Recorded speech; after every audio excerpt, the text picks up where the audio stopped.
కసలవాది శంకర్ గారి మీద SC act నుంచి ఫస్ట్ రిమైండ్ చేయండి. ఒక్క నిమిషం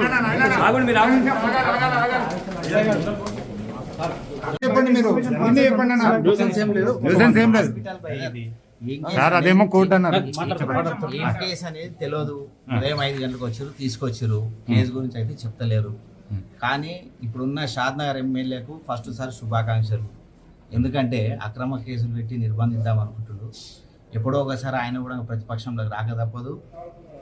ఇవన్నీ కామన్. ఎందుకు నేను చెప్తున్నా అంటే నీ కేసు ఏందో తెలియదు.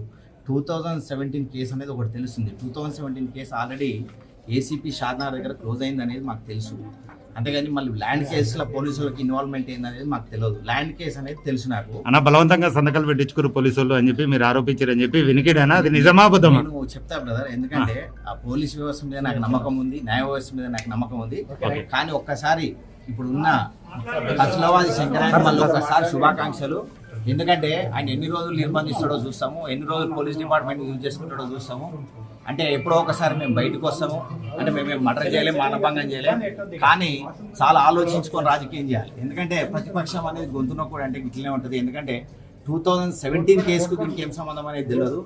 న్యాయ వ్యవస్థ పైన పూర్తి నమ్మకం ఉంది కాబట్టి నేను దాంట్లో ఇంకోటి అయిపోయిన కేసులో మిమ్మల్ని అరెస్ట్ చేశారు అని చెప్పి అరెస్ట్ చేసిరని చెప్పి ఆరోపణలు. ఇది నిజమా అబద్ధమా? క్లోజ్ అయిన కేసు అదే మళ్ళీ ఏంటనేది నాకు